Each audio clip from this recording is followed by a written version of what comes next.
KCR form హౌస్లో కూర్చొని చేస్తున్న రాజకీయ కుట్రలకు ఈరోజు రూపంగా కేటీఆర్ మారుతున్న వైనాన్ని గమనించాల్సిన అవసరం ఉంది. పూర్తి చంద్రముఖిగా మారిన చంద్రశేఖరరావు తన కొడుకును అస్త్రంగా ఈరోజు తెర మీదకి తీసుకొచ్చి రెండు టాస్కులు, ఒకటి పొలిటికల్గా ప్రభుత్వాన్ని ఏ విధంగా బదనాం చేయాలి, రెండవది తన కొడుకుని ఎట్లా ఛాంపియన్గా తయారు చేసుకోవాలి.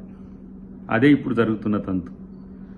దాంట్లో హరీష్ రావు వెనుకబడ్డా, బీజేపీ ముందు పడ్డదా, ఇతరత్రాన్ని పక్కన పెడితే ఆయన కడుపులో మంటలకు కేటీఆర్ పొగ రూపంలో కనపడుతున్నవైనాన్ని మనం గమనించాల్సిన అవసరం ఉంది.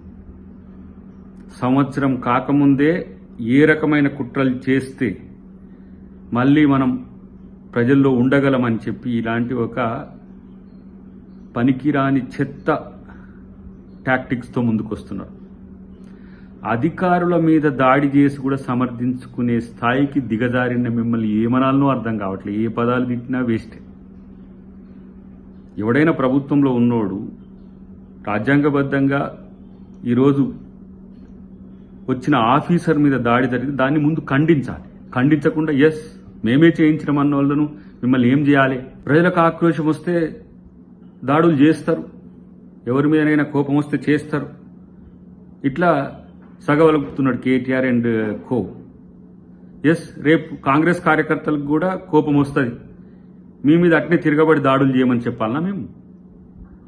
ఇది ఈ రాజకీయాల్ని పెంచి మీరు ఏం చేయాలనుకుంటున్నారు? దాడుల సంస్కృతిని పెంచడం ద్వారా, లా అండ్ ఆర్డర్ ఇష్యూని తేవడం ద్వారా మీకేంది? కార్యకర్తలు చచ్చిపోయినా, ఉద్యమకారులు చచ్చిపోయినా, ఎవరు చచ్చిపోయినా మీకేం సంబంధం లేదు. ఎందుకంటే మీకు కావాల్సింది మీ అధికారం, మీ హోదా, మీ రాజకీయ అస్తిత్వం. ఇలాంటి 1 year తర్వాతనే ఇలాంటి కుట్రలకు తెరలేపుతున్నారంటే ఎవరి అండ చూసుకొని ప్రయత్నం చేస్తున్నారు నాకు అనిపిస్తున్నది. కేటీఆర్ నీ యొక్క ఆలోచనలు తెలుసు. ఎందుకంటే ఊరికి నిన్ను అరెస్ట్ చేసేస్తే నువ్వేదో హీరో కావాలనుకొని అరెస్ట్ చేసే రోజు according to rule of law జరుగుతుంది. కానీ లేని కారణాలను ముందుకు తీసుకొచ్చి నన్ను అరెస్ట్ చేయండి అనేది ఎట్లా ఉందంటే డిక్కీ బలిసిన కోడి వచ్చి చికెన్ షాప్ ముందు తొడగొట్టినట్టు ఉన్నది. అసలు నీవు ఎంతనో ఈ ప్రభుత్వంలో నీ అవినీతి ఎంతనో, లేకపోతే మీ అయ్య అవినీతి ఎంతనో, లేకపోతే నీ ప్రభుత్వంలో ఉన్న మంత్రుల అవినీతి ఎంతనో తెలియదానికన్నా నాకు రాదురా బాబు. ఒకటే తెగరెచ్చిపోతున్న పరిస్థితి ఉన్నది. కాబట్టి కాంగ్రెస్ ప్రభుత్వం మీద విషం జిమ్మే మీ పట్ల కాంగ్రెస్ కార్యకర్తలు కూడా ఆలోచిస్తున్నవైనాన్ని గమనించండి. మీకు తెలంగాణ ప్రజల మీద ఏదో కన్సర్న్ ఉన్నట్టు, మీరు తెలంగాణ ఉద్యమానికి మీరే జీవనాడి అన్నట్టు, తెలంగాణ అనేది కేవలం మీకు సంబంధించిన అంశమే అన్నట్టుగా చేస్తున్న ప్రయత్నాలు ప్రజలు తిప్పికొట్టిండ్రు. ఎందుకంటే మీరు తెలంగాణను దోచుకున్నది జీవితంలో ఎవరు మర్చిపోరు. ఇప్పుడు బతుకున్న వాళ్ళు తెలంగాణ వ్యవస్థల విధ్వంసం పక్కన పెడదాం, అసలు మీరు తెలంగాణ పేరు మీద రాజకీయాల్లో మీరు సంపాదించుకున్న దానితోనే ఇలా మళ్ళీ ఊరేగుతున్నారు.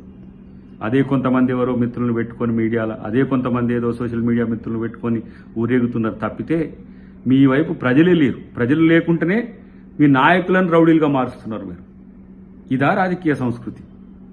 ఇలా ఈ ప్రభుత్వం చేసిన ప్రతి పని మీద విమర్శ పక్కన పెడదాం, మీకు అధికారుల మీద దాడులు చేసే స్థాయికి వచ్చి దాన్ని సమర్థించుకొని ఎస్ మేము దాడి చేసినామనే స్థితికి వస్తే మరి భాజపా ప్రభుత్వం ఏం చేస్తుంది? క్యాట్కు సంబంధించిన అంశంలో ఐఏఎస్ ఐపీఎస్ అధికారుల మీద రక్షణకు లేనప్పుడు ఇలాంటి వాళ్ళ పట్ల మీ ఉదాసీనత ఏంటి?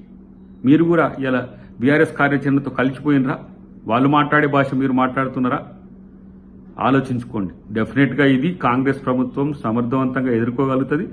రేవంత్ రెడ్డి గారి చుట్టూ జరుగుతున్న సంఘటనలన్నీ కూడా తెలంగాణ ప్రజలు కూడా గమనిస్తున్నారు. తస్మాత్ జాగ్రత్త, ఇది మంచి సాంప్రదాయం కాదు. ఇలాంటి పరిస్థితి వస్తే తెలంగాణ ప్రజలు డెఫినెట్గా తిరగబడతారు. అది ఆలోచించుకోండి. డ్రగ్స్ తీసుకుంటారు ఏంటి, ఇంటిపాటిలో డ్రగ్స్ తీసుకుంటే ఏంటి అన్నట్టుగా మాట్లాడతారు. అధికారుల మీద దాడులు చేస్తారు, ఎస్ దాడులు చేస్తామని అంటారు. పైగా 3rd డిగ్రీని తెర మీదకి తెచ్చిండ్రు. సిగ్గుందా మీకేమైనా?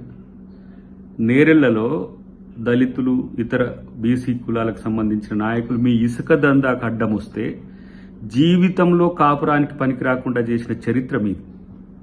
ఇదే కేటీఆర్ది, ఆయన తండ్రిది. మీరు 3rd డిగ్రీ గురించి మాట్లాడతారు. ఈరోజు అక్కడ జరిగిన సంఘటనలో ఎవరైతే దాడికి పురిగొల్పినరో దాడిలో పాల్గొన్నారో వాళ్ళకు సంబంధించిన వారి విషయంలో కేసులు పెట్టి ఇమ్మీడియట్గా కోర్టుకు సరెండర్ చేయడం జరిగింది. దానికి 3rd డిగ్రీ అని చెప్పి ఈయన పోయి పరామర్శించి వచ్చినట్టు చెప్పి బయట ఏదో ప్యానిక్ సీన్కి క్రియేట్ చేయాలని ఒక కుట్ర కోణం దీంట్లో దాగి ఉన్నది. ఇది మీ తాలూకా గతంలో ఏ విధంగా ప్రజల్ని రెచ్చగొట్టి మీరు లబ్ధి పొందినరో, ఏ విధంగా ప్రజలు చనిపోయిన వాటి మీద శవాల మీద రాజకీయాలు చేసుకొని ఇలా రాజకీయ జీవితం అనుభవించినరో మళ్ళీ ఇప్పుడు అట్లా తీసుకురావాలనే కుట్ర ఏమైనా చేస్తున్నారా? ఈ తెలంగాణ ప్రజలు క్షమిస్తారా? కేసీఆర్ ఇంట్లో వండుకుంటే ఏదో కామ్గా ఇంట్లోనే పండుకుంటాడని ఎవడు అనుకోడు. ఇంట్లో వండుకొని కొడుకును అప్పుడప్పుడు మళ్ళీ అల్లుణ్ణి కాదంటే కాదని అల్లుణ్ణి ఇలాంటి కుట్రలు చేస్తున్న పరిస్థితి గమనించాలి.